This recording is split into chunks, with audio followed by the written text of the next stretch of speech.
Okay. Cool. All right. Welcome to Jerri Berry's Friend-Tastic Library, the podcast where I interview everyday average people about their fantastic lives.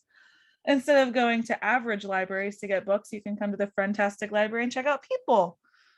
Today we're talking to my friend Sarah. She's a realtor. She's originally from England and moved to the United States, eventually to California.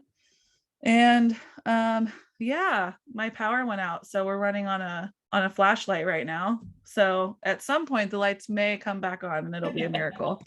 But until then, we have the spooky edition of Jerri Berry's podcast. So I like it. Hi Sarah, how are you? I'm good. How you doing? All right, just rolling with it tonight, I guess.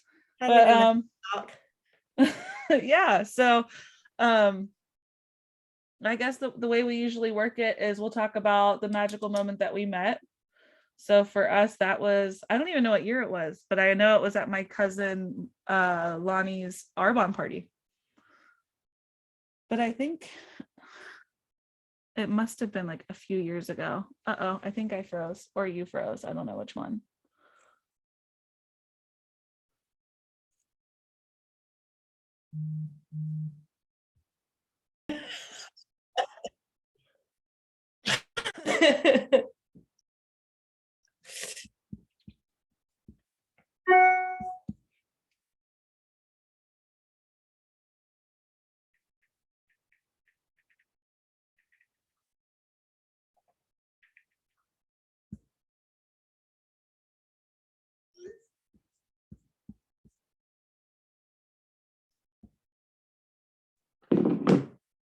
I'm a lip reader.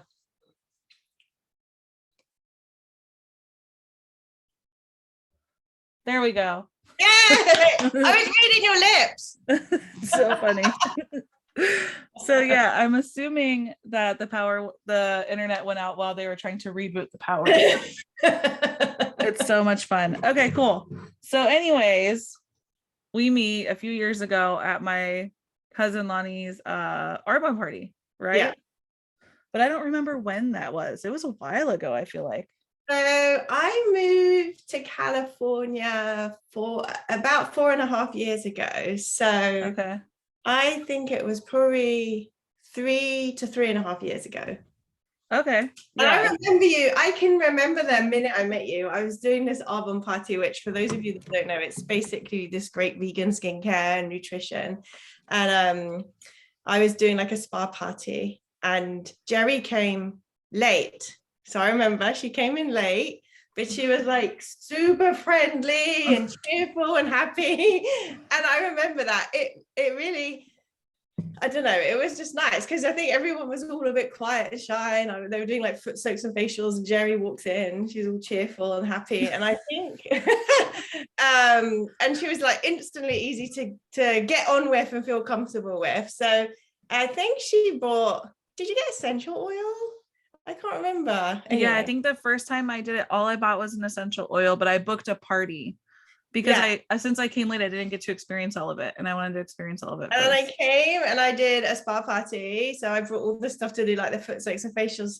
And I think I came. It was to your mom's, wasn't it? Your mom and your grandma's house. Yeah, I think that's all that showed up because whenever I first booked it, and I had a bunch of people interested, I ended up going to the hospital. And I had to reschedule it, so that nobody showed up whenever I rescheduled it. So that was my first venture down into South County, Monterey. Yeah, so the Outlands, as some people call it. I guess I'm about an hour or so from there. So yeah, that's how we met, and then we just kept in contact because you started having a little business with Arbonne as well, so we did a few spa parties together, didn't we? Yeah, and it was a great way to get to know you and also meet some of your friends. Yeah, I had fun selling Arbonne whenever you could go do it in person. Once the pandemic hit, it kind of was like, meh. It wasn't the same, I feel like.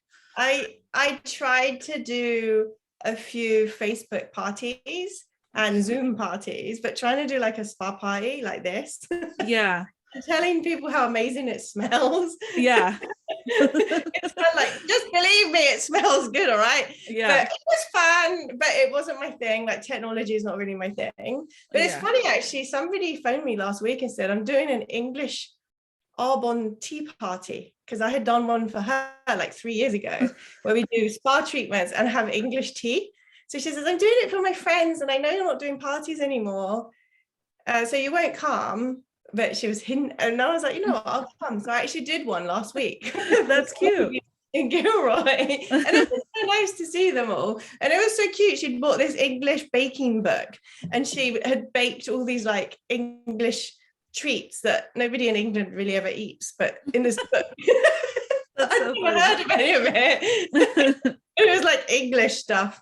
And I had taught her previously how to make real English tea, which is PG Tips tea, so a good black tea. And then you do that with hot water and 2% milk. Oh, okay. I do like adding milk to my tea, my black tea. Yeah. So it was, anyway, so that was how we met. And yeah. I remember liking the Arbonne products instantly. And I think I think your British accent makes you very like warming and comforting whenever people meet you. Oh, well, thank you. I don't know, because I just am what I am. Friendliness does the same thing. I know, like I can't remember who it was, but whenever we were it might have even been Chris that mentioned it. Whenever we would talk on Voxer, was it called Voxer? Yes. And we would send voice messages. I think it was Chris, it might have been my mom that was like, oh my gosh, her voice is just so like sweet and fun with her accent, and I bet she's just like the funnest person to be around. It's effective, really. And then I thought it was funny whenever I met your husband, because I feel like he has the like the cliche English accent where it's what like Americans would call like a Cockney accent. Yeah. Like it's hard to understand him, but I love it because He's more like, all right, mate. All yeah. Right. It's funny though, because we grew up about 10 minutes apart, like where we lived. But where I lived, I've got more of just like a middle kind of average London accent, and he's got like that proper working class, more Cockney accent. And people here think he's Australian quite often. Oh, that's funny. I know, just because he's got that really strong accent. So have you guys watched Peaky Blinders? No, but people keep saying we should. It's really good. Watch it. Just to keep up the accent. But I don't know anything about European geography. I'm horrible, but it takes place in Birmingham. And I thought that is that in Ireland or is that in England? No, it's like 2 hours north of London. Okay.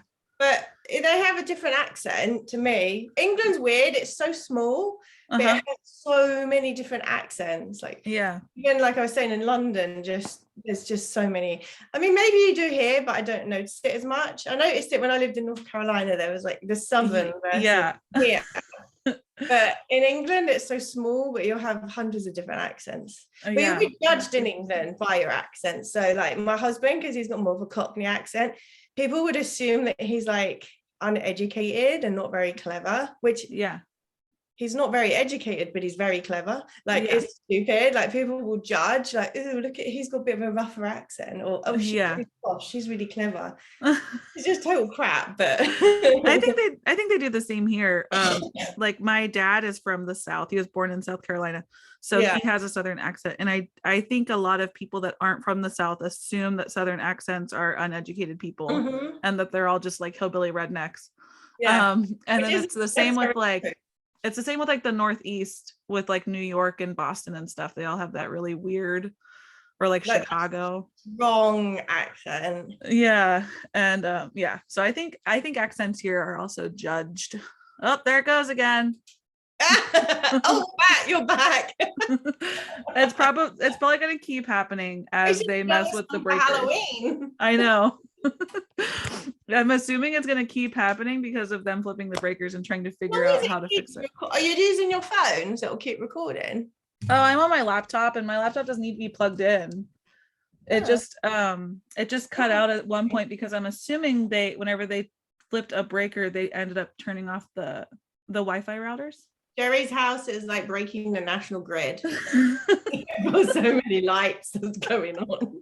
It also doesn't help that our house was built in like the 50s, and I don't think the wiring's been updated. We got the original wiring to match that original carpet. Yeah, exactly. So it'll just keep flickering and it'll be very fun. It gives us something to talk about the whole time for sure. I saw that somebody posted on your Instagram, they wanted to ask me something about ketchup and mayonnaise. Yeah, I always like to save those questions for the end, but we can do them in the beginning because this show is already interesting enough with the lights. But yeah, so for every episode, I always go on Instagram, which automatically posts to Facebook, so I end up checking both. I just say like, oh, I'm interviewing this person, ask me questions, and then that way I get other people's perspectives of what they want to hear, and not just my own. But yeah, so somebody wanted to know, did the difference in condiments disappoint you whenever you got here? And they said explicitly like ketchup and mayo. That was such an interesting question because I would never think of that. To think of that was so interesting. She was on the show, and it's Noemi, and she talked about being like born in Hungary, and she spent a lot of time in other countries, and I think that's why she asked such a specific question. Like the difference. So you obviously have mayonnaise and ketchup in England, but I would say that Americans definitely use mayonnaise more in everything, like in everything. Although the Europeans, but not the English, will, like the Belgians and the French, will put mayonnaise all over their French fries. Yeah, I've seen that here in England. But there's some things I miss. So there's a thing called Branston Pickle, which you have with cheddar cheese, and it's like this brown, I don't know what it is, brown stuff with kind of like a chutney, I suppose, but it has a very flavor with chopped up like vegetables and onion in it, and you put it with strong cheddar cheese. So those kind of things I miss, but I'm not like disappointed in the sense that you would always have ketchup and mayonnaise at home as well, and like the same brands and everything like that. But I do go over in San Jose, which is like an hour away. You've got these Indian cash and carry stores, and I go to them because they have a big English section. Mm-hmm. So if anyone who's ever anywhere near Indian shops, they seem to have English produce. So I stock up there on everything, including Heinz baked beans. Heinz baked beans, is that what you said? Mm-hmm. That's funny. Just to clarify, you mean Indians as in people from India, right? Yes, that's what I was assuming, but I know that not all listeners will assume that.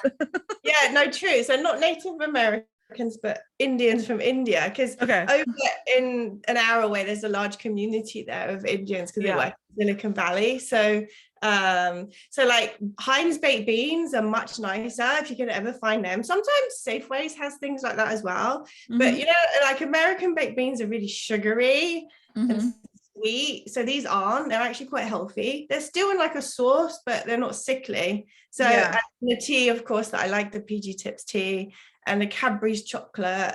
So I'll go over there and get all those things. So there's most things are available, but they'll cost like 5 times more. Yeah. in England. So that's funny. Yeah. I'm not a mayo lover. I just started accepting it more like a year ago, maybe on sandwiches, but I can't eat like potato salad or macaroni salad or any of that. It's just gross to me. I'll accept mayo on burgers and sandwiches sometimes, mainly because people just put it on there automatically whenever you order it, and I was sick of like having to be the person that asks them to change it. Like, what would you have with it then? Well, I'm a big ketchup fan. Oh, so not on a sandwich, but like on cheeseburgers, ketchup is like standard for me. And on sandwiches, I would just never put sauces on them. Do you put ketchup on eggs? No, English people do that. I don't. I know a lot of people that do. It's so bad. I can't stand it, but he'll put it on like fried eggs. But I found out whenever I moved to California that I'm like a ketchup snob because I grew up in Pittsburgh.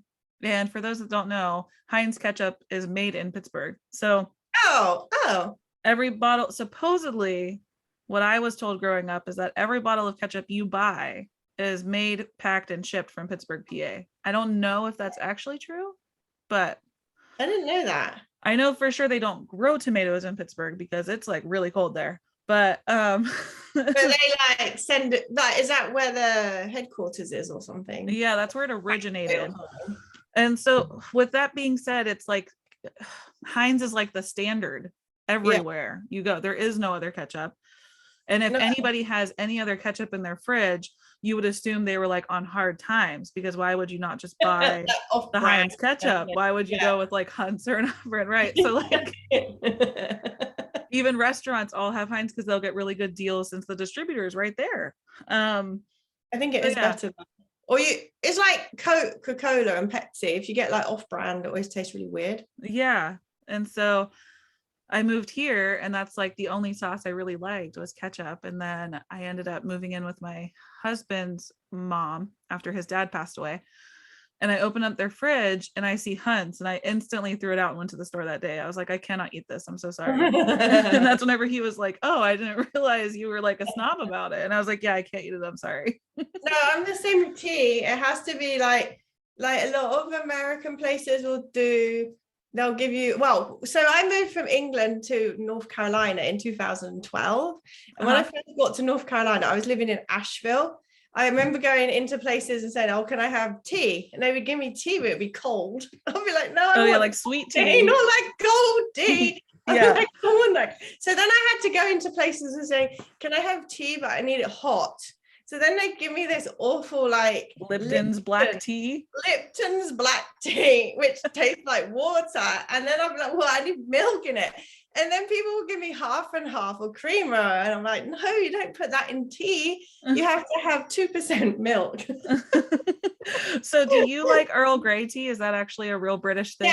Yeah. But in England, sometimes people have it black with lemon in it, like slice of lemon. Mm-hmm. I like it with actually a bit of milk. Yeah, I've always liked milk in my tea. I think my stepmom got me into that. I never thought to put milk in tea until she showed it to me. Yeah, if it's like a black tea or an Earl Grey, I do. Yeah. And then in the evening, I'll have like a herbal tea, like an arbon or a mint tea or something like that. My son's spying on me.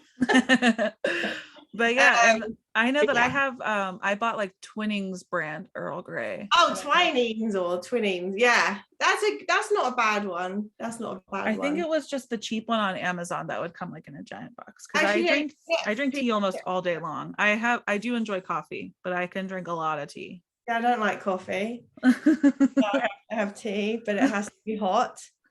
Otherwise I can't do it. Let me just tell my son, can you shut the door? Because I can hear everybody in the other room. I can whistle now. Oh, you can whistle now. That's my 9-year-old. Tell me you can whistle now. I moved from North. So basically, people often ask me like, "Why did you move to America?" and all that. My mum's American, so I've always had citizenship. So I've always had the American passport, which means I can live here because you can't just come and live here. You need like the visas and stuff. Yeah, well, you either have to marry an American or come as a student or come through like business or work. So I was living in England and we'd moved to a more kind of rural area out of London, which was kind of backwards. It was a bit like, I don't know, it was okay, but I wasn't very happy there. And I was a social worker and I was kind of like, how old was I? I was 36 or 37. I was like, okay, is this it now? This is the rest of my life, living here, doing this job, which I loved working with the teenagers I was working with, but I didn't like the system, There was never enough money to help the kids. So then I was like, well, we could move to America. And it's me, my husband, and then our 2 kids at that time were 6 and 8. So 2 boys. So we were like, you know what, let's just go and we'll give it a try because we can. We have I have the passport, which meant they could get green cards. So we just, since you guys were married, then he can just come along for the ride. Yeah, he get a green card, and then after 3 years of living here, he got citizenship. Okay, cool. So we were like, yeah, let's move. It's obviously a huge decision. He gave up his job. I gave up my job. We put our house up for sale. So it takes, quite a few months to get all the paperwork together. So just when we knew it was all about to happen, I handed in my resignation at my job and we were about to sell our house. The next day, I found out I was pregnant with my 3rd son. Who just learned how to whistle. Yeah, the one that just learned how to whistle. So I was like, my first 2 kids were super planned. The exact day, it was very planned. And then I was like 37 and pregnant and about to not have a job or a house, and about to move to America. So, so I was like, well, we can't move because I'm pregnant and I feel like crap. And in America, you have to pay to have a baby. And I don't have help. Isn't that a weird thing? Yeah, like in England, it's all free. I mean, you probably pay for it in your taxes, but you don't notice it because you can, you don't have to like start worrying about how much it's going to cost you for a baby. So we decided we weren't going to move and we were going to have to stay. So I tried to get my job back, but they said no. Then we withdrew from the house sale, so we didn't sell our house to the poor people that thought it was going to be theirs. Oh, poor guy. And we were in this like weird kind of like thing. And then after a month, I was like, you know what, screw it, let's just go. So we decided to move to America after all. And then by the time all the paperwork was sorted out, I was 7 months pregnant because it took a while to get all the visas and everything. Yeah. So we eventually moved, and I found Asheville, North Carolina on the internet. So I went on an old website. This was before, I guess, I was using Facebook much and stuff. City Data. It was like this website that you could go into. And I was like, hey, where can I live that, meets these requirements? And people said, check out Asheville, North Carolina. So we moved to Asheville, North Carolina. We'd never been there. I was 7 months pregnant, and we brought my mum, my husband, and our 2 kids, 6 and 8 as well. And we literally rented out our house in England because we hadn't sold it. And then we rented like an Airbnb for a month, and we had a month to find somewhere to live. And, we shipped all our stuff over. So this was going to be permanent. It wasn't like, oh, we'll try it out. Yeah. And, got the kids in school and then found a place for us to live. And then it all just worked out great. And then I had the baby. I was after being heavily pregnant, and it all worked out really well. So I know that, I don't remember if we talked about this or not, but your first 2 boys were home births, right? Because that's like pretty standard in England. So yeah, the first one was hospital, had the full like epidural, everything. Okay. And it was like the classic 16-hour labor, and he came out, he was 10 pounds. Great day. Crazy. So he was huge and chubby with loads of hair. And then 2 years later, 2.5 years later, I was having his brother, and I thought, well, if I can get a 10 pounder out after having an epidural, because an epidural can really prevent you from getting a baby out. Yeah. I thought I'll have a home birth, and in England it's all midwives care, so you get allocated to a team of midwives depending on where you live. You don't typically get to choose it, but you're not paying, it's just part of what you get. And unless you've got like loads of complications in your pregnancy, then you would have a midwife. But typically people would still go to a hospital. So you still go to hospital and you still have your baby, but the midwife would do everything. Yeah. But I said to midwife, I wanted to have a home birth. And she's like, yeah, fine, go for it. But it's funny because my actual doctor, like my general practitioner, he was like, no, they're dangerous. But she was like, my midwife is like, well, when did he last deliver a baby? That's absolutely ridiculous. Yeah. If you've got complications in your pregnancy or whatever, then don't do it. But so I opted for a home birth, which was great. It was like I went into labor. I had to page. I don't know. This was before. Am I that old? Anyway, I had to page her. I don't know. This was 15 years ago. I had to page her that I was about to give birth. I'd rented this. I hired a big water birthing pool, which was in my living room, and because I wanted a water home birth. So of course I page her. And an hour and a half later, she arrives and out pops the baby. She's like, you do not have time to get in the water. Literally, the baby's there hanging out. So it was a 90-minute intense labor, but a home birth. And it was so nice because then, she cleared up all the mess. So did you do a home birth in America with the third one? No. So then we got to North Carolina, where I think home births might have been illegal there. They're not legal everywhere here. They're not legal. But Asheville's quite a progressive place. So I was very lucky to find these really great doctors. So they were like OBGYNs or what have you. OBGYNs, but they were more like, we'll let you do what you want with your birth. You're going to have to do and have it in a hospital because it's kind of illegal to have a home birth. But it was almost like a home birth, but in hospital, because they just left me alone. Yeah. And again, I wanted a water birth. So I went into labor, my waters broke, and then they're filling up the tub. He was born in like an hour. I was in labor for an hour. That's so crazy. That's so crazy. No, and I was worried because I was older, because I have he's like 6.5 years younger than the second one, so I had quite a gap, and I was 37 by then, so I was worried that it would, be longer and not be as easy, but it was really good. So that's good. Yeah. I was gonna ask you, you said your mom lived with you in England, and then you brought her over here, but she's American, right? So how did she live in England? How does that work? So when she was 24, she was living in San Francisco, in Berkeley, and I think it was like 1971 or something, 1970, in the hippie days. So she had a trip planned to go visit England just for fun. But when she was in Berkeley working in a bar, my dad came in, who's English, and was like, oh, well, when you're in London, come and look me up. So she went to London and phoned up my dad and ended up with him, basically. Okay, so she kind of became an England native, because she him and moved you, obviously. 24 for a visit, but then hooked up with my dad and then never left. So then they were together for 8 years, and they had me, but then she stayed. So she basically returned to the USA 41 years later. Wow, that's crazy. But ironically, she's like, now we moved to California, she's like, I'm gonna die where I started. She's like, this is weird.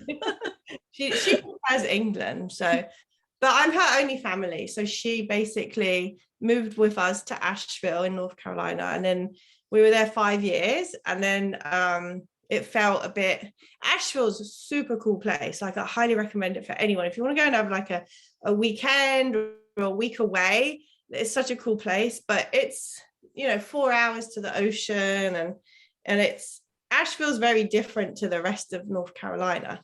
So after 5 years there, I was ready for a change, and so we moved to Aptos in California.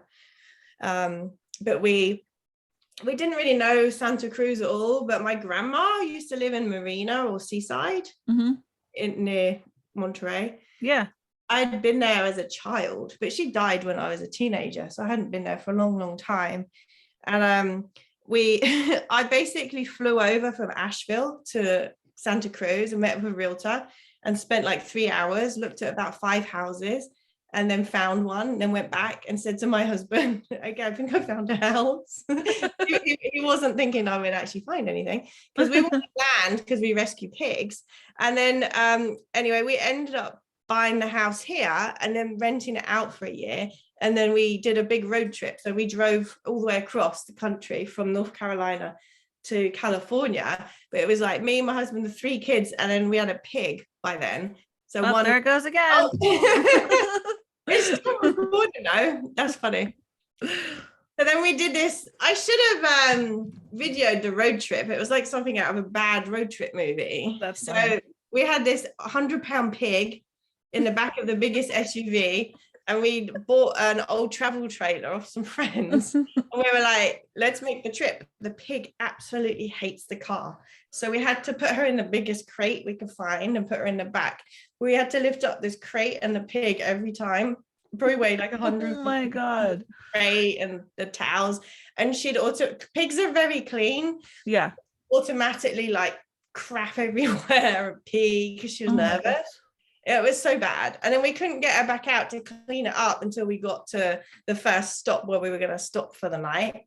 And just about everything went wrong. Like the air conditioning broke. And this was July. Never drive across the country in the summer, because when you get to places like Arkansas, it's so bad. Like all the mosquitoes and the heat. You literally, I don't know how people can survive living there. Yeah, the humidity is awful. Oh my God. So we had like busted out tires, a broken wing mirror, broken air conditioning, and then there was a fire literally in the dashboard. Oh my So God. my husband's contractor, so he was fixing everything, but it was just really manic and stressful. Trying to feed the pig, stopping at gas stations to feed her like frozen fruit and ice lollies to keep her cold, and it was so bad. She hates me now. I remember moving across country, but I did it in the last week of January, and I arrived to California in like February, I don't know, 1st or 2nd or something like that. So we did the winter and it was much nicer. We did the southern trek in the wintertime and it was perfect. Yeah, we did like North Carolina. Yeah, Tennessee, you were already south. So like Oklahoma, Arkansas or something, and then Texas. I went through like New Mexico, through Vegas. We did a pit stop in Vegas. Oh yeah, we did that, like Arizona, no, New Mexico. And actually once we got to Santa Fe, it was like no more humidity. Yeah. And we found this woman who has horses. I went on like online. It was for horse boarding. But I was like, can you board a pig for a couple of days? So she basically looked after our pig for a few days. So we got to explore a little bit of New Mexico, and we did the same thing in Arizona as well. That's cool.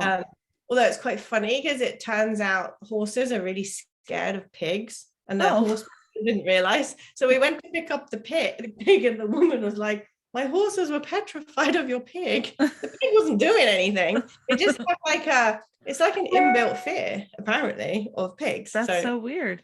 And then my kids were like, we want to see Vegas. So of course, on the way, we pull up in the circus parking lot, which is also an RV park, but it's basically a parking lot. Yeah. It's like 117 degrees. Ew. But we had a hookup.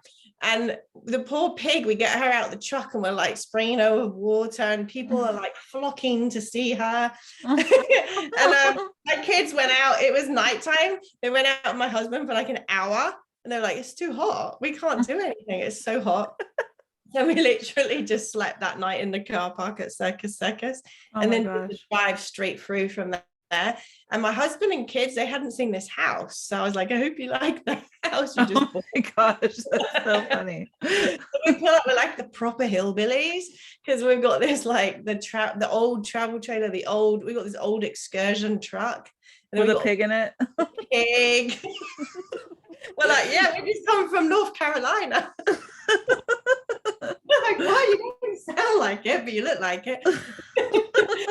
That's so funny. And then we get here, and then of course we like had a truck that was driving all our belongings across, and that got delayed for like 7 days, and we sleep on the floor and all that, but it's all worked out really good.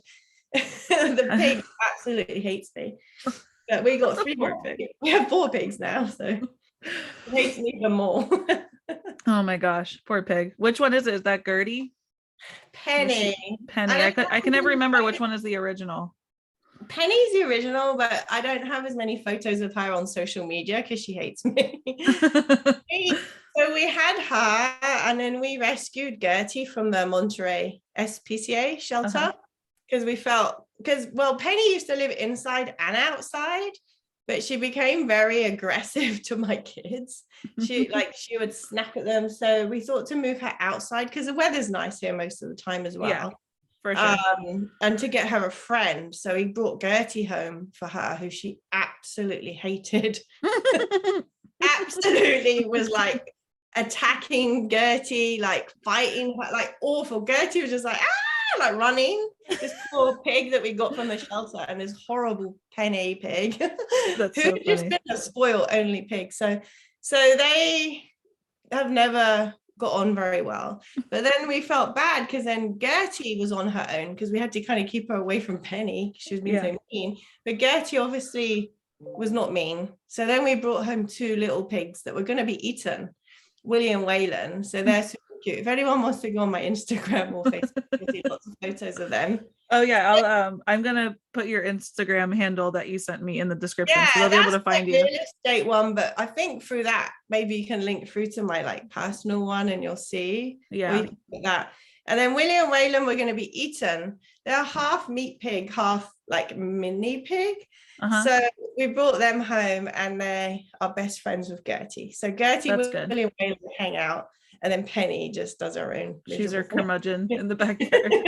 She was kind of with them in the day. We would let her in with them in the day, but there was just lots of fighting and stuff going on. So, but they all get lots of attention. So, but I mean, if anyone's ever thinking about getting a pig, like mine are mini pigs. Well, two of mine are mini pigs, and they weigh, the smallest is 135 pounds. Oh my gosh, that's like the size of a, what would that be in like a dog? It would probably be like a German Shepherd or something. Probably like 2 pit bulls. Yeah.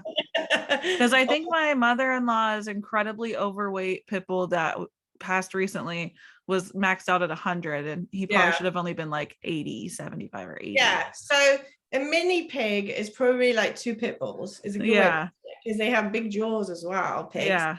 And people come to my house and they're like, oh, I want one of those little mini teacup pigs. I'm like, well, that's what you're looking at. And yeah, it gets big. They look at me like, what? No, you're wrong. I'm like, no, those little mini teacup pigs are like baby pigs. Yeah, they get big.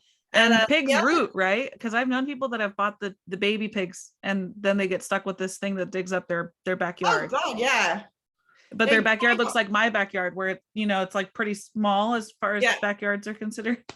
Any lawn that you had with grass will no longer be there. Like they dig from under. So, and then our 2 big boys that we got as babies, they now weigh 350 pounds. So they're even bigger. And we don't have any grass. Yeah. We have 3 acres now. That's the thing when we moved here, is we wanted to have land. So we managed to get a property with some land, although they don't go on all of it. They're very lazy, but they have like space that they can just do what they do. My husband's like, the erosion, we're going to get a landslide. They've dug it all up. That's funny. With all the rain recently, So anyway, the mad English hillbillies. I'm going to try to turn my flashlight off again on my phone so it doesn't die. So then we moved here in 2017, and I love it here. And then I started the Arbonne, the skincare business in North Carolina, because I just had my son. Yeah. And I knew I didn't want to be a social worker anymore. Well, because in America, you don't get any time off. Like I was like, correct. Get a job and have like no maternity. Well, like you just don't get maternity, you don't get time off. In England, we would get at least 6 weeks paid time off, and like Christmas and everything. And then for maternity, we would get, when I was having my kids, it was 6 months paid. Yeah. But it went up to even like 9 or 12 months when they were part of the EU, and it's paid or half pay. I actually had to do I did a lot of projects as a statistics major, and most of the time you had free reign to choose what you were doing. But there were always requirements for different softwares or different types of graphs or whatnot.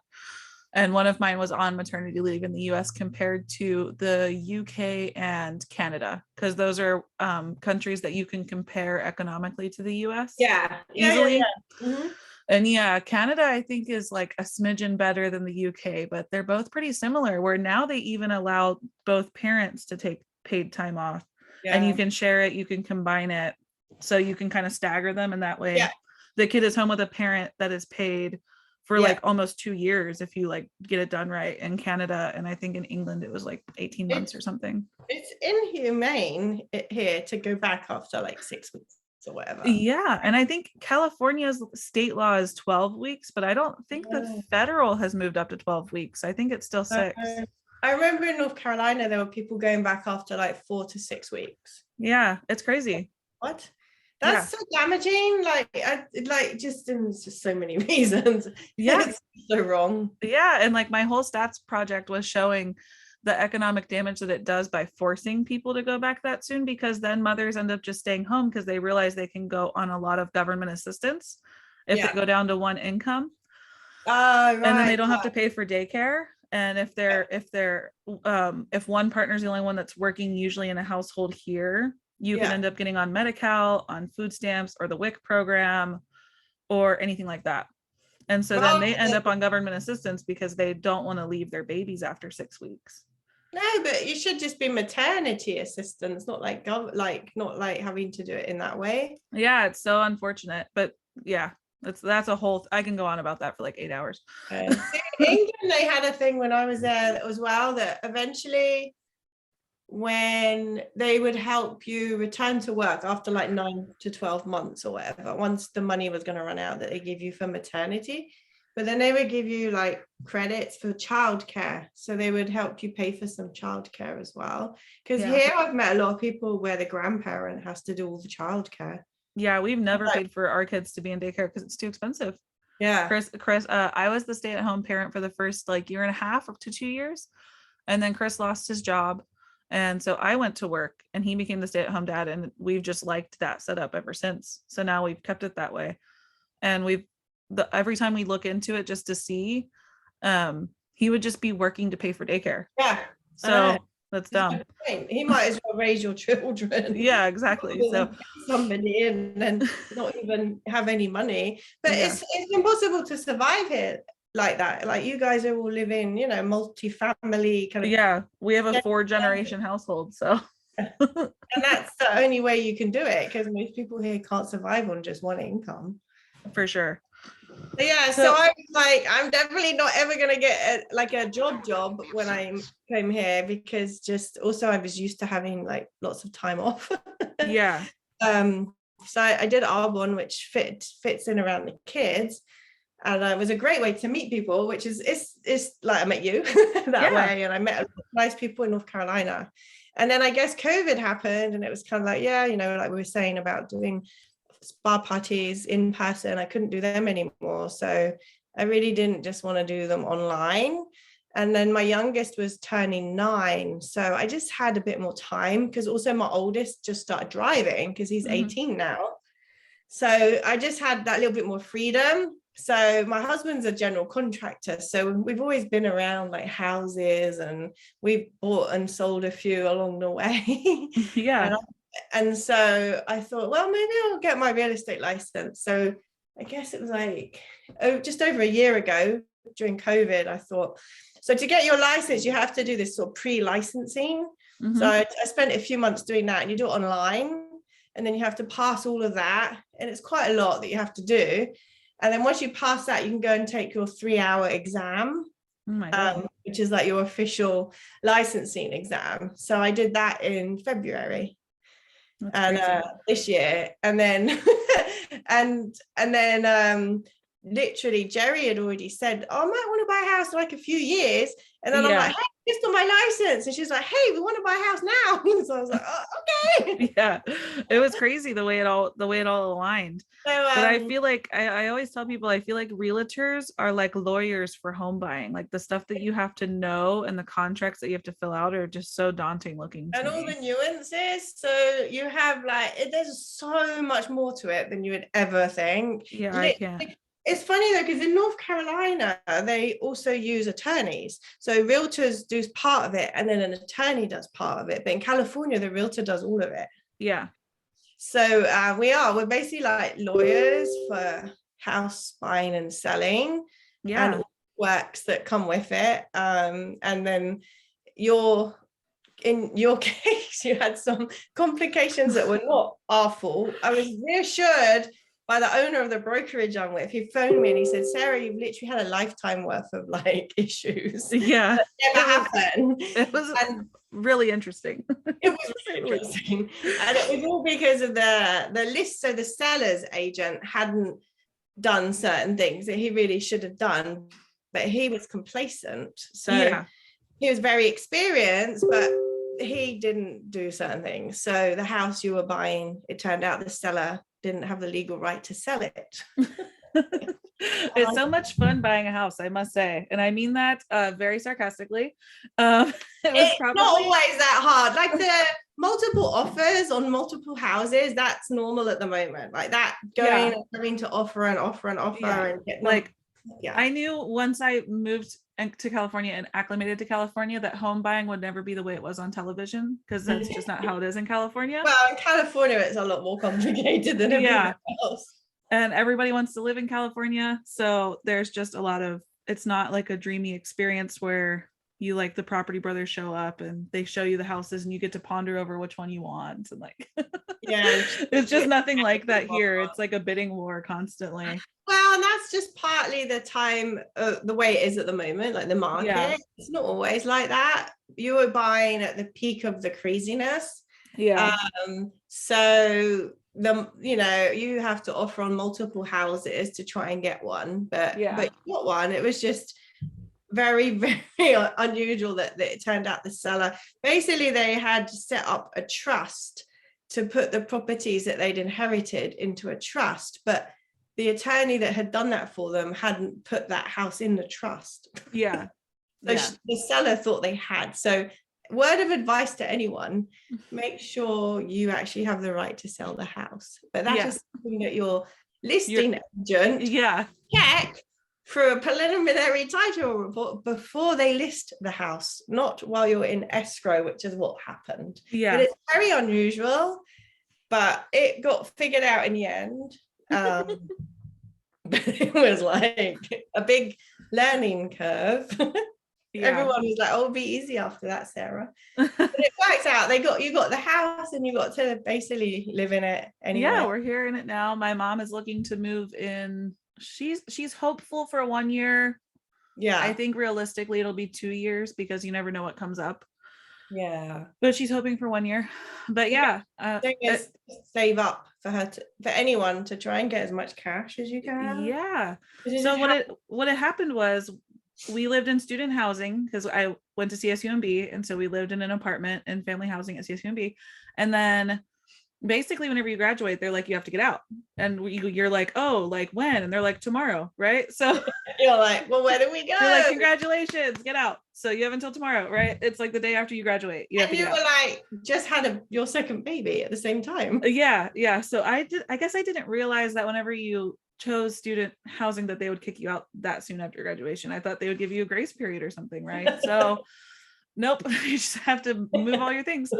And so we started looking. I think I found out like in around March that we would have to like get out of there soon. So we were like, okay, what if we convert my mother-in-law's garage into something that we can live in just to save, because we literally don't have enough for we don't have a job because I just graduated college. Yeah. So no one's going to rent to us because we don't have. And it was like in COVID and you just had a baby. And it's the pandemic. Yeah. So all this stuff is happening. And so we're like, okay, we'll just move into my mother-in-law's garage. We'll try to finish it. And then we're like, oh no, we don't have any help. Every time we're reaching out to people to help us, nobody can come and help because it's the pandemic and all this stuff's going on. So then my mom was like, okay, what if we all just find a big house to rent together? Yeah. So I spent the next month going to all these rentals and applying for them. And we were looking at places that were going to cost around $4,000 a month, like $3,500 to $4,000 a month. Yeah. For houses that had like 4 bedrooms and, or like 3 bedrooms and a garage or another bonus room that seemed livable. Yeah. Right? Yeah. And that was like the $3,500 to $4,000 range, which is totally insane. I know. And so nobody was renting to us because we all have pets. My grandma has a cat and a dog. We have a dog. Yeah. And nobody liked the idea. A lot of renters weren't keen on the idea of that many people moving in together. Mm-hmm. They also didn't like the idea that we weren't going to stay there forever and ever and ever.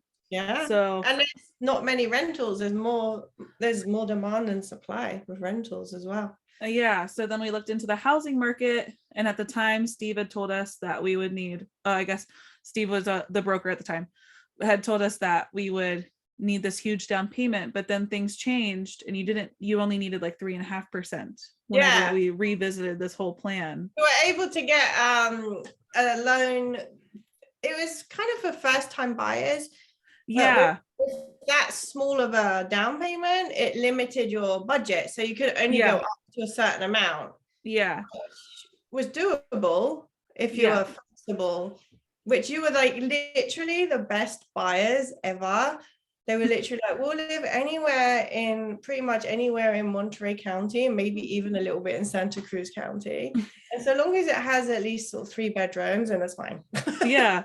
And we got really lucky because this house is really big. Like whenever we saw it on, I feel like the square footage and stuff online doesn't do it justice because I'm pretty sure there's unpermitted additions on this house. Yeah. And that's why the square footage doesn't match up. Because we had friends that would like, we had Jared's birthday party was like the first big party after we bought it. And that was in August. It was the kids' birthday parties and everybody came. And everybody was like, it's a TARDIS. It's like bigger on the inside. Because from the street, you don't think it's going to be that big, but they have that huge addition that my grandma lives in. Yeah. Yeah. I reckon that's not counted in the square foot. That's what we think. So, because this garage is pretty big as well, which we already have plans to kind of finish it off and make it like an extra hangout space. Yeah, and wants to do like music a and corner stuff. plot, so you have all like the space around and everything. Yeah, but yeah, and that was we offered on like 10 houses, and then off 9 and 10 were accepted. Yeah, but I really like the house you're in. Like I know that the location wasn't as good for your mum, but I actually feel like it worked out because I feel like it was the best house. Yeah, definitely. And it's working out really well for us because we all have our own space that we can kind of go to and hide away in whenever we need it. But yeah, it's crazy that you just became a realtor and then so I became a realtor, and everybody was like, oh, everybody knows like 100 realtors. I'm like, yeah, so I don't know. We didn't know any really. I think my mom knew like one lady through somebody else, and then that was it. So it was like we were either going to find a stranger or use those ones. And then it definitely, it's a steep learning curve, but it's enjoyable. But I'm not like a crazy out there cold calling sort of person, so I want to base it off of referrals, so to like refer friends who are looking at buying or selling to me, because then it's nice to work with people in that way. I'm not someone that's going to be out there like knocking. That's just that would just be really awkward. But yeah, I've done a few more. In fact, I've really, for some reason, I'm attracting buyers who have got a smaller budget or who didn't think they could buy.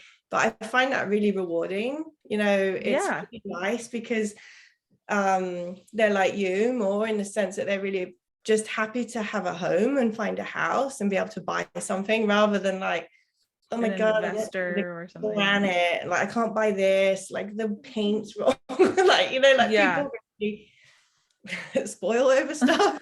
So far I've working at the moment, I'm helping someone he was actually a veteran in he was in the Vietnam War. Oh wow. Yeah, and he didn't think he could buy a house. He's 73 and he's been renting for 25 years, and his landlord is selling. So it's like, now what? Because like you said, rents are so high. And he works full time still, and he works at a hospital doing security. So I said to him and his wife, you could get a veterans loan. So Steve, our loan guy, is helping him to do that, and you don't need a down payment for that. Yeah, that's what's nice about the VA. Sellers don't like VA loans because you're not allowed to have any like termite issues, and every house here in California has got termite issues. Yeah. So all that has, anyway, so we've been working together, and he's under contract and it should close the end of the month. So that's that's awesome. And I just helped another older guy who is actually 73, who phoned me up and was like, I need to rent as well. I've got divorced. I've got nowhere to live. Like, well, good luck trying to rent. Oh my gosh. Oh yeah. And like to circle back with like the renting. So like I said, we were looking at 3 and 4 bedrooms that were with bonus rooms or something like that were going to run us like $3,500 to $4,000 a month to rent. And our mortgage plus the, like the PMI insurance and stuff is like $2,700. It's disgusting how big of a difference it is. I know. My mom was paying, I think my mom was paying around $2,000 for a 3-bedroom not far from here. Yeah. So for $700 more, we got this bigger house, and now we can all save. And you'll get equity in it. And, you're paying it off, and you can, do things to it. Yeah. It just sucks that you do need the down payment unless you have certain programs. Like I know Steve had told me in California, they're starting a teacher program so that teachers don't need down payments. Yes, they are. It's the same thing. There's like a lot of stipulations of like what the damage or how old the house is or what the price is or where it's located and stuff. Yeah, like the VA, it's like, oh, it can't have this wrong with it. Well, it's like everything's got that wrong with it. So then the buyer has to pay to get those things fixed. So then you're like, now you have to pay you don't need a down payment, but you need $5,000 to fix that. Yeah. like blah blah blah. It's just so complicated, but I love helping people navigate that. And it's a challenge. I really like helping people in those situations, especially because I don't know, it's rewarding because people genuinely need a place. Like you guys, you're like, where are we gonna live? Yeah, it was crazy. It was so stressful. I felt like it ties into when I was a social worker in a weird way. Yeah, kind of. Yeah, like helping people and like figuring out what can work and overcoming like barriers and things like that. Yeah. So I like it. Yeah, I just next year I've got to do more and try and like spread the word a bit more and get better with social media.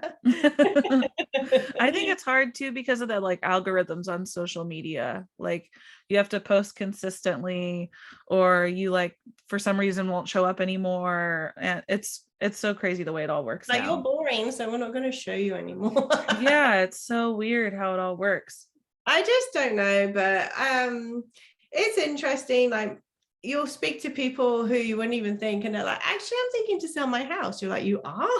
Yeah. So everybody's kind of thinking about it or curious about it or planning it in the future. So, but yeah, thank you so much for like trusting me to go through that crazy process with you. And please know that it's not gonna be that complicated if you ever do it again. Oh my gosh, yeah, I know that it won't be as bad for sure. That was just a unique situation. So it's funny though, in England you don't even have realtors. Like you just have people that it's kind of like a shop. Like you go there and they're like, I want to sell my house, and they put photos of it in the shop window pretty much, and then if customers come in they'll go and show it to them, and then that's it. Like they don't have buyers agents. Yeah, you don't have buyers agents, and attorneys would do all the paperwork. You don't have to be licensed or anything. It's completely different. That's crazy. Here they've made it so overly complicated.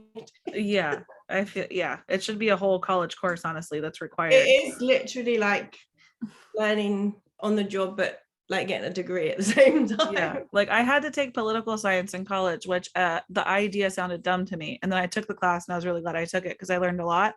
And I think house buying should be the same. Like it should just be a required semester course at college or in high school or something. That's a good idea. Because it's so crazy. It's a life skill, really, isn't it? I mean, something that like not even to become a realtor, but just to know the process that you have to go through, like how to even plan to buy the house in the first place. How much do you really need to save? Like I didn't even know what a broker was until you were like, call this guy, and I was like, oh, okay, like yeah, the loan broker. Yeah, so there's just like so many things that go into it. But no, I think they should. Definitely, because everybody's going to want to do it probably at some point, aren't they? Yeah, I mean, if nothing else, you should at least talk about it. And then you can also always touch on renting as well, because if you're a homeowner, then you may rent your house, or if you don't want to own a home, you can rent a house. But there's still a lot that goes into that. The pros and cons of both. Yeah, because you still have to worry about like renter's insurance versus homeowner's insurance. You have to worry about how much you really need to save if you're renting. What are your rights as a renter? Like there's so much stuff that goes into both of it. Don't get pets if you want to rent. Yeah, it's like the craziest stuff to think about. Nobody will take you. Yeah.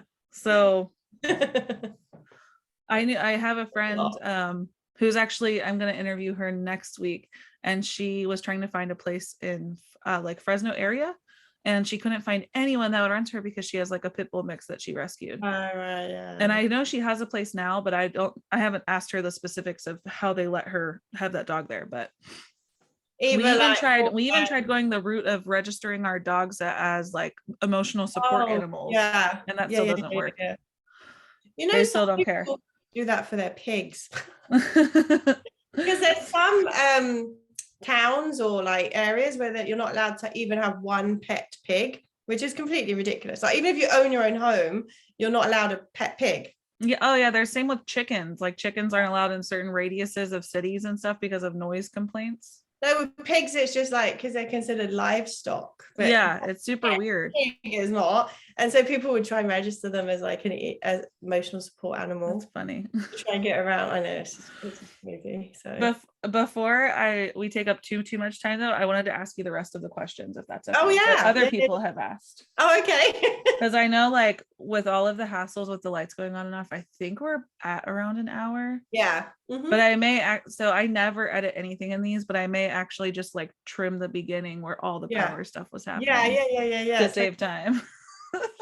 Oh, crazy. I have no idea how to edit stuff. I literally have to, anytime the internet goes out, I have to send both videos to my husband and he has to like mush them together. Oh, that'll be his back to me for the week. Because I don't know how to do any of it. But anyways, what questions are there? There's only like 3 others, I think. So somebody, because we went over the ketchup and mayo one, somebody asked what your biggest culture shock was whenever you got here to America. Oh my gosh, I'm trying to think. Well, North Carolina was really, even though Asheville's like pretty out there progressive, North Carolina was very different to England in the sense, I guess the big difference is that people would talk about religion all the time. So in England, people, you know, there are people that are religious, but they don't really talk about it. Yeah. Like, they might go to church, but they're not going to just talk about it constantly in their daily conversations. Yeah. So in North Carolina, everything would reference God and religion.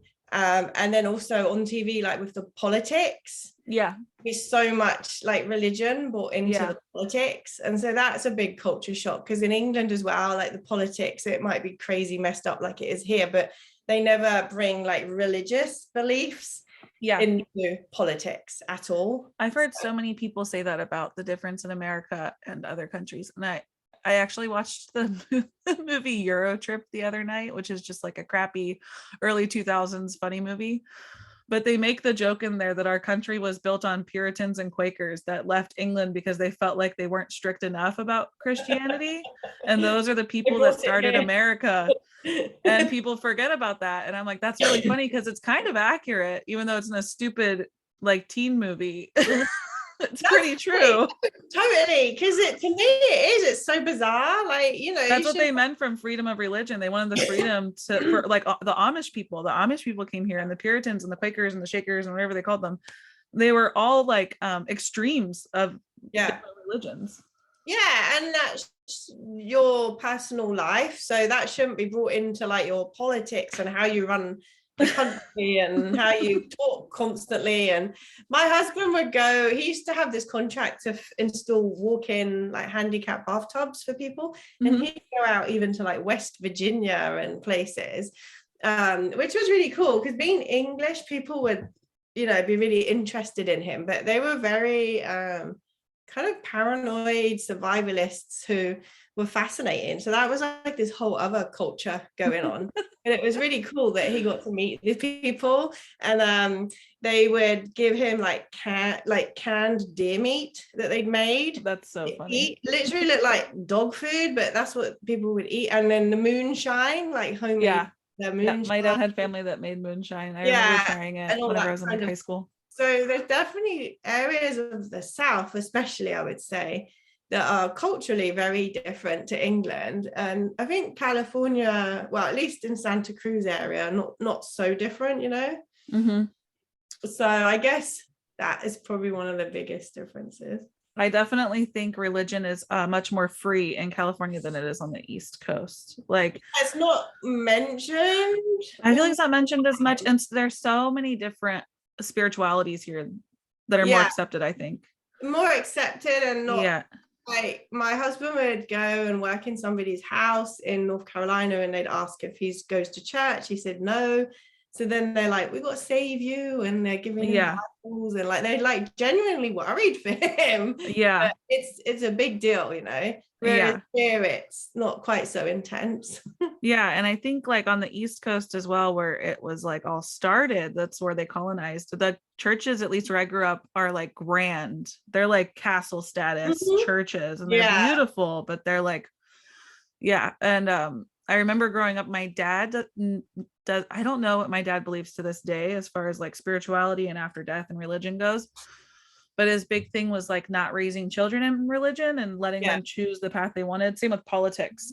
He was vocal about certain stances, but he never like openly told us who he was voting for. all that stuff. Yeah, So I was always like the weird kid because I didn't believe in God, because I wasn't raised to, I didn't know who that guy was. I don't know anything about it. Like, I wasn't told you had to. Yeah, like nobody told me I had to pray before certain things happened. And like I had gone to the only time I'd ever gone to churches was like for funerals and weddings for certain people. Yeah. But like most of my family wasn't super religious. So if it was a funeral or a wedding, it wasn't like Catholic. It was just kind of like a generic one. So yeah. And I remember in high school, I dated a guy who was on the podcast. He was the third episode, and he was Catholic. He was raised in the Catholic church. He was an altar boy. And that was like the first regular church experience I had was the Catholic church every Sunday. And I soon learned that was not going to work for me. It's pretty full on. Yeah. I was like, maybe I'll convert so we can get married. And then I was like, I think I'm going to break up with you. So that's the thing, like everybody should have what they believe, but not have to make people convert. Yeah. It's like cool if that's your thing, but like, why do I have to be like that as well? Yeah. No. Yeah. Anyways, we somehow got very sidetracked with religion. Yeah, but it's yeah, so that was one of the bigger things. Yeah, I just don't watch the news anymore either, because me either. It's just bizarre. Yeah, I don't watch it. It's not good. It's turned in, I feel like the news has turned into reality television these days. It is, yeah, So totally. I get like news bits from like social media and stuff from what other people share. I have a very well-rounded friend group on Facebook, unlike a lot of other people. Yeah. As far as like ethnicities, races, like religion and politics go. So I see a lot from all perspectives, even the ones that I don't agree with. I think that's healthy. That's good. I don't know if it's like emotionally healthy, but well, it's good to understand different. Yeah. Sometimes it's interesting, but if you don't agree with it, it's good to try and understand. One of the other questions dealt with food too, and it's what are foods that they have here, or sorry, let me reword that. Are there any foods here that they try to make like in England, but it's just not the same? Oh, or like all the other way around, like English foods that they try and make here, like fish and chips. Yeah, exactly. So that's like what their question was. Yeah, fish and chips is the big one. I'm a big fish and chip snob, so I'll go to places here and I'll be like, right, let me try your fish and chips. I'm going to be your biggest critic here, and it's very hard to first of all, it annoys me when they make it with French fries. It should be like hand cut. Well, we say chips, but it's fries, but like hand cut bigger potato pieces, like almost like a wedge, but not quite a wedge. Not like just like put in the oven fries kind of thing. Okay. And it should be ideally with like cod or halibut. And then do they still bread it and deep fry it there? Yeah, like battered. So it's battered. Okay. But here you don't always get that. But I must say, if you're ever in this area, Santa Cruz area, my friends who are English have got a fish and chip food truck, and it's very good. Chris would love that. Very good. I think it's called Scrumptious FC. They're like on social media, but that's the best I've had. And I'm not just saying it because I know them. Like it's legitimately, it's called Scrumptious FC. And I think they're on like Facebook and stuff. They go to different locations throughout the week. That's cool. It's the best. And they is tartar sauce necessary or no? Not as much. Typical loads of malt vinegar. Like you have to malt vinegar all over your chips, fries, and sometimes you have tartar sauce, but lots of salt and vinegar. In England, they used to serve them in like a newspaper, like wrap it in newspaper. Oh, like a cone. That's funny. And loads of vinegar. And then mushy peas. So mushy peas. Normal like green peas that are like mushed up. Gross. And you have it with mushy peas. Yeah. I don't like peas. And then parts of the UK would have like different variations. And then you have this other thing called a battered sausage. So it's literally like a big sausage in the same batter, like fried up batter. Oh, okay. So it's called a battered sausage, and Anyway, yeah. So that's one thing that's very hard to get here that's good, except for my friend's food truck. I tried fish and chips for the very first time in my whole life. For Chris's birthday just like 3 weeks ago. We went to Morro Bay, and there's like all fish there at Morro Bay. Yeah. And there was it was called like Roses Inn or something like that. And Roses Inn and Restaurant, because we stayed in the inn. And Chris said he really liked it. He's a malt guy. He doesn't really do a lot of tartar sauce, but he loves a good like malt vinegar on it. So I think it's cool that that's like that. Okay, but you have to. And I tried it, and it was pretty good. I was like, oh, okay, it's kind of like a chicken strip, but like, you know, different texture. Like more batter than bread. Yeah, that's how this was. And my thing is like, I think a lot of the times the fish smells too fishy, and that's why I tried this one, because it didn't really smell like fish. No, it shouldn't do. It shouldn't do. Oh, I love Morro Bay. I've been there. We went there one time. Yeah, it was my first time going to Morro Bay, and then I marked it by trying my first ever what's it called, fish and chips. But yeah, I've since I met Chris, I've been broadening my food horizons. Like I tried a corn dog for the very first time like last year. I was 29. It was like early 29. I have never had one. And they're really good. That's a very American thing. Like you don't have those in England. It would, I guess it would be similar to your battered sausage. Yeah, kind of. It but is. Your battered sausage sounds better. Yeah, like that's the proper thing. And then we have family visiting from England actually over the holidays. And so we took them for Mexican food, because in England, there's not that many people from Mexico. Yeah, I'd imagine. So in England, like the Mexican food is fajitas or something like that. Yeah, yeah. And we took him to like a little place in Watsonville. So he got to try like some real Mexican food. Did they like it, or were they like, ugh? No, he liked it. I was very intimidated and scared of Mexican food whenever I first got to California. I had no idea what to order. I had no idea what any of it was. It all seemed very greasy. And I was just so picky back then. But now I love it. I could eat Mexican food almost every day of my life and not get sick of it. You've got that weird place near where you live that I went to one time after I'd been to your house to do like some realtor thing that I had to do.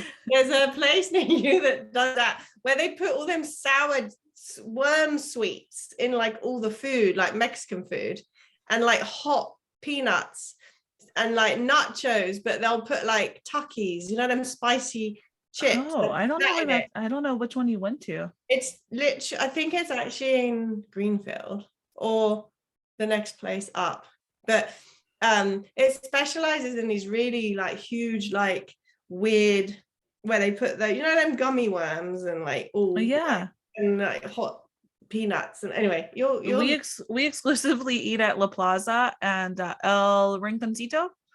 So anybody that's in South County, Monterey. This place was more like you take it out, take it away. So I ended up going in there trying to figure out what on earth I was going to eat that didn't have like loads of sour gummy worms and hot chips. That's so funny. That's a very American thing. I will say Americans definitely know how to make something healthy unhealthy. yeah, I'd imagine they're really good at that. I was going to ask you, because you mentioned your family coming. So obviously England isn't going to have like Thanksgiving, right? No. But is there something like that there? Because I know that Canada, I think, celebrates something of Canada does, but so Thanksgiving doesn't exist at all, because you're basically celebrating us rummaging and pillaging America and then pretending that we were happy with Indians. Yeah. We have Boxing Day. So the day after Christmas, the 26th of December, is a holiday in England, and it's called Boxing Day. And apparently urban myth says it's because of all the people that used to work in like the factories and the shops boxing up all the gifts or something. Or something like that, or for factory workers or something. So that's like an official holiday, which is nice. We get those 2 days. And then there's not really anything really specific. There's various what they call bank holidays, which are like about 4 or 5 Mondays throughout the year. I guess that would be similar to like Memorial Day or Labor kind of Day like that. Yeah. So I know is really the main thing. I read this on the internet, so again, I'm not sure how true it is, but it made sense whenever I read it, that Americans did not love coffee, because coffee, I think, was a South American thing. Oh, right. Or like Latin American thing.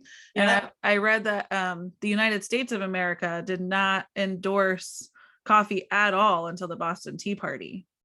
And once the Boston Tea Party happened and they threw all the tea over, and then there was no tea being shipped in from England, and these people were like all very English, right? Like yeah. They were like fresh Americans at the time. So then they had to transition to coffee. And now, because I think America is one of the only countries that like really just loves coffee that much. Interesting. I know that there's like places in Italy and whatnot that do like the espressos. And stuff. Like the espresso shots, but yeah, I could see that. All the coffee shops and everything. Yeah, it's crazy like how much coffee culture there, because I totally fall for it. Like pumpkin spice lattes, I have to have them all the time. Oh yeah, you love your pumpkin, everything. I do love pumpkin. I'm very basic. I will say England typically will follow America. So like if pumpkin spice goes crazy here, it will start to go crazy over in England as well. That's funny. Yeah. Except for Christmas, they traditionally eat a roast turkey. And then we have that for Thanksgiving. So. Yeah. And then I might do a ham on Boxing Day or New Year's Day. I don't eat meat, so I'm gonna have the roast dinner, all the potatoes and veg, but without the meat. What was I gonna ask you? Oh, so this may seem silly, but I've never thought to ask anybody. In England, is Santa still like a big deal? Yes, but typically he's called Father Christmas. Okay, very cool. So is it culturally the same? I'm finding here it's becoming more prevalent, but for a while there, Santa gave kids like everything, including all the very expensive items. And I think people are consciously changing that now back to traditional Santa gifts being more. And you still have like the stocking, and you still put out like the food for Santa. So I think it's the same, but they just call him Father Christmas. Okay. You don't have Elf on the Shelf in England though. I don't know what the heck that is, dude. I don't know why that started or when that was one thing I'm like, no, I can't. I'm not even gonna do that one. So you're not. Yeah, that's definitely an American thing. Do the older boys did the older boys have like trouble transferring to American school? Or was it pretty much the same? Because they were pretty young still. So in England, you start a year earlier. So they basically started kindergarten when they were 4. Okay. So but we kept them at their American age level. So like one of them had already done kindergarten in England, but he went into kindergarten in America. Even though, like he would have been like first grade really, because he'd have done kindergarten. Yeah. But no, it worked out okay. I think there were certain words that were different that they had to get used to. Yeah. And one got into trouble once. Oh, there are some words that are quite different though. Well, I think the C word is thrown out a lot there, right? Yeah, and the one that makes me laugh the most is fanny. Isn't that just like a butt? Like no. Oh, what's a fanny? So the funniest thing, when I was doing Arbonne, we had this cream that would like tighten your skin, and someone said, "Will that tighten up my fanny?" Well, fanny in England bases your vagina. Oh, okay, good to know. Yeah, I always thought it was a butt. I literally like move your fanny or give me a fanny pack. Like to us, it means completely different. That's funny. Where's your vag pack? Yeah, because I think that's why like a lot of times fanny packs were like bike riders and they'd wear them and they would like, bounce off their booties. I think that's how it got its name. But that's really funny that fanny's over there. Yeah, and I know like it's completely different meaning. I feel like whenever I use the word bitch, like that's the C word in England, where like I'll call inanimate objects a bitch, and like Oh, okay. Yeah, it could be. Yeah, the C word's like the worst one in England. Okay. I feel like they say it on TV like all the time. It's just like, and then I know like I'd imagine here like in America with a lot of overly religious people, like bloody hell is probably not taken very well. See, that's just a normal one in England. That would just be kind of nothing. Yeah. There's a lot of differences, but yeah, the fanny one's the funniest one. That's really funny. I had no idea. Yeah, I remember moving here and my husband learning all the weird words from Pittsburgh, like I stopped calling it pop and I called it soda. I just call it soda. Oh, so that's funny because in England, in the north, some people call it pop as well. Okay. But where I'm from in London, it would be, what would it be? Like fizzy drink. Fizzy. Yeah. Give me your soda's an American thing. But I saw a whole Reddit, I think it was a Reddit. I saw a whole Reddit thread explaining the difference between American and England's lemonade, because here lemonade is literally juiced lemons in water and sugar. It's not fizzy. Yeah, and in England and a lot, I think Australia even chimed in and said in that England, it was the it's same more there. like Sprite. Yeah, that's what they're saying. It's like a lemon lime soda. Sometimes it'll be an orange soda. It's just a citrus soda. Yeah. And so Americans are very different in that way. Yeah, that is different. There are quite a few differences like that. And we had more like these drinks that you'd add into water to flavor it, but they were kind of natural, like Ribena, like a blackcurrant drink. Called, and you put like this much in, and then you put just water in, and you don't get much of that here, except for like Kool-Aid, which is really unhealthy. Yeah. You get like more of those kinds of things, but there's a lot. I could do a whole other show all about. Oh yeah, we could talk about this all. Like I can come up with so many more questions now. I was gonna ask you if anyone wants to sit listen to us all over again about words, then let me know. The last question was, what do you like most about being here in America? Honestly, like, I feel like it sounds so cheesy, but they call it like the land of opportunity, but it really has been. It sounds so strange, but my husband, especially, in England, he was a builder, and he's a general contractor fixing up people's houses. And it's a lot more valued here. Okay. So he can earn a lot more here. In England, it's kind of like you look down on if you do that. But here, especially in California, where we live here, he seems like really valued. I mean, he's very skilled, but it's valued. Yeah.